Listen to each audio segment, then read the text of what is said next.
Hello and welcome to the Weichert Report's next risk assessment on the Qatari Diplomatic Imbroglio. My name is Brandon Weichert, founder and CEO of the Weichert Report. As of June 5th, the Sunni Arab world, as led by Saudi Arabia, has decided that Qatar is a pernicious state sponsor of terrorism, as well as a dangerous friend of Iran. As you may have deduced from listening to previous podcasts and reading previous things that I've written at the Weichert Report and American Greatness, the Sunni Arab states are intent on becoming yet again a significant component of an American balance of power strategy for returning stability to the Middle East after the last 17 years of U.S.-backed warfare in the region. And this, at its core, is predicated on putting Iran back into its box and taking the fight to radical jihadist networks, terror networks. Qatar, being a country that is predominantly Salafi Sunni Muslim, which means that it's a very conservative, almost fundamentalist interpretation of Islam, has been for years an unapologetic state sponsor of the Muslim Brotherhood. For those who may not realize it, the Muslim Brotherhood, despite the fact that it fancies itself as a alternate, more moderate, non-violent Islamist movement, it is in fact, as Stephen Coughlin documents in his magnificent book on the subject, Catastrophic Failure, Blindfolding America in the Face of Jihad, it is in fact the most dangerous. Or as he says, quote, the Muslim Brotherhood is not a moderate alternative to a more radical group like Al-Qaeda, but rather the gateway entity from which these radical groups spring and gain momentum. Far from moderate, the Brotherhood is the most dangerous player in the war on terror, not least because of its demonstrated ability to penetrate and subvert Western governments. He continues, quote, the public face of Islam in America is framed by the Muslim Brotherhood, and that, in effect, Islam is in America takes the form favored by the Muslim Brotherhood. Indeed, according to Coughlin, the Muslim Brotherhood manages the ocean in which fish like Al-Qaeda swim. So it's not unlike what the Communist Party USA and their fellow travelers in the United States and throughout the West operated as for Stalin and the Soviets during the Cold War, as a pernicious source of influence aimed at negating America's ability to resist the pernicious tide of communism. So that's been a critical group for Qatar to support. They support it out of religious need. They are unapologetic about it. They are quite open about the fact that they support these groups, and they don't see anything wrong with it. They furthermore see it as an attempt or as a way of constantly keeping their Saudi neighbors off balance. Remember, the Qataris declared independence in the 1970s. They've had a very complicated relationship with their Saudi neighbors. They are constantly concerned, being such a small country, wholly dependent on the land border with Saudi Arabia. They're keenly aware of their geographic vulnerability to the very kind of diplomatic and potentially military pressure that they are now, and economic pressure that they are now suffering under, thanks to the Saudis and many of the fellow Sunni Arab countries, predominantly the United Arab Emirates. Jordan is partaking in the blockade. Egypt, Oman, and Kuwait are remaining aloof. They are remaining neutral. Meanwhile, the Qataris have a very lucrative natural gas development deal with Iran. It is the development of one of the largest natural gas deposits in the Middle East. Turkey's in on it, and I would contend that by extension that means Russia has a say in what's going on as well. Geopolitics makes for very interesting bedfellows, as always. The Russians and the Iranians, of course, have long been trying to dominate natural gas and oil flows coming out of the region.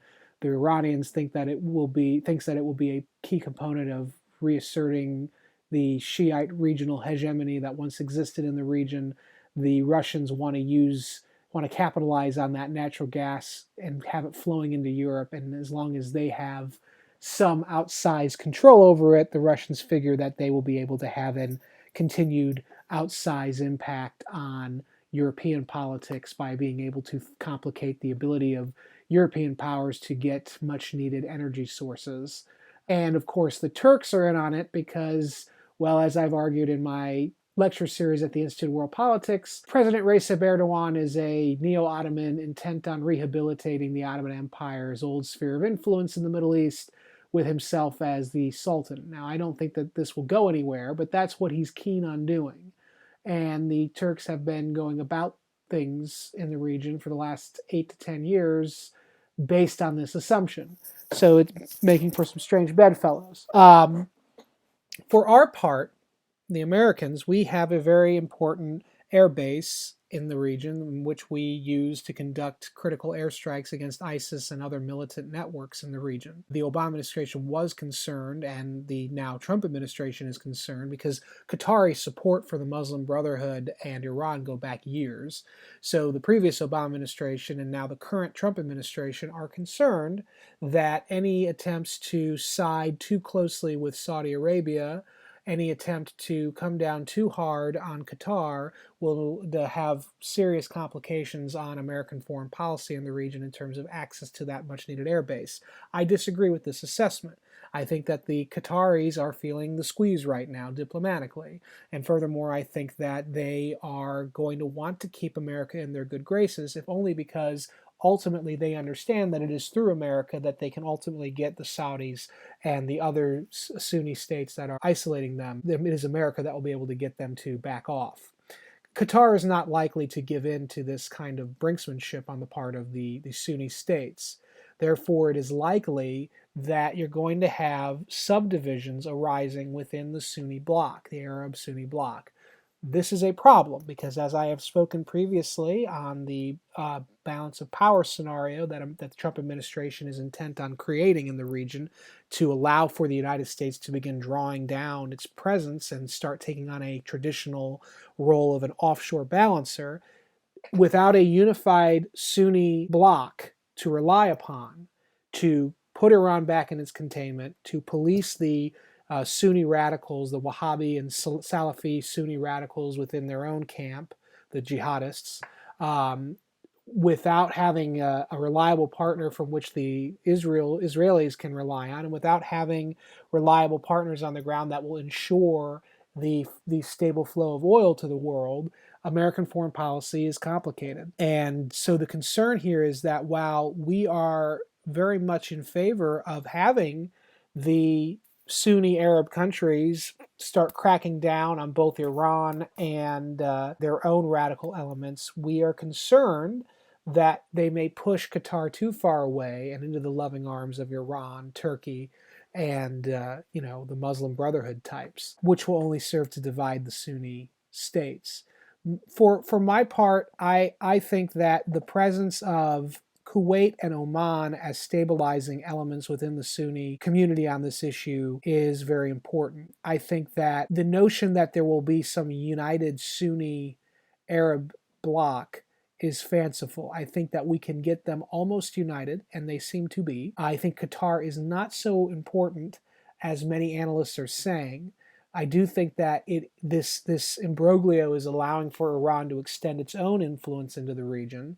I do think that it's also allowing to divide Turkey away from the NATO countries, and I think it's also allowing potentially for groups like ISIS to move into a potential power vacuum as Qatar's economy contracts, becomes more politically unstable, more isolated on the world stage. It's a bad picture forming there. The risk of some kind of escalation into war or conflict, I think, outside of the diplomatic realm is low, even now. And again, I think it's because of the presence of Kuwait and Oman. I think that the United States needs to recognize that the Saudis, the Egyptians, UAE, the Sunni Arab countries that are blockading Qatar and isolating it are only doing that which we have been calling for them to do, which is to take the fight to terrorists and to Iran.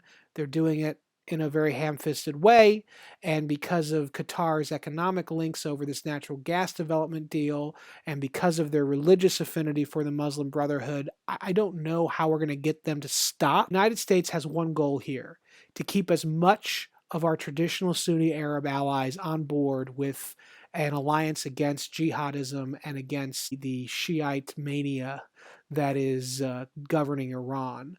And those are the two, and keeping the flow of oil the same going and protecting Israel's existence. Those are the four key factors.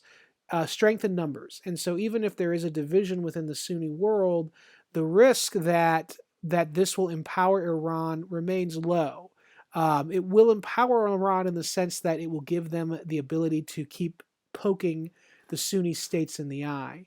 I don't think this is the end of the world, though. I think there's a deal to be had. I think it's going to require America not losing focus on this, and the Trump administration, because of the air base, because of the fact that the Saudis and so many critical allies in the region are taking part in this issue. I think that there is a way we can have our cake and eat it. Personally, I don't think that this is the critical issue to stopping Iran. I think that the only thing that will stop Iran will be to get Russia out of the region by offering them a much better deal in Crimea and Eastern Europe. I think that defeating ISIS in Syria and resolving that situation as quickly as possible will be critical. I think that we should be supporting the inevitable push by the Kurds for statehood, which will only weaken the Turks and prevent them from being the kind of outsized influence that they dream of being. And I think that we should continue to back Saudi Arabia, Egypt, Jordan, the UAE, even if it does create subdivisions within the Sunni world. The fact is that even those countries united still outweigh Iran, and we can still basically work around Qatar. So for the Weichert Report, my name is Brandon Weichert. It's been a great time talking to you. I would say the risk assessment that this is going to be a passing issue. Even if the Sunni world does subdivide, which it already kind of is, the general thrust toward containing Iran and sticking it to jihadist networks will remain a must. And so let's not, confuse the forest for the trees, and let's not take our eyes off the ball. Let's focus on buffering against the rising tide of jihad and putting Iran back in its cage. For the Weichert Report, have a good day.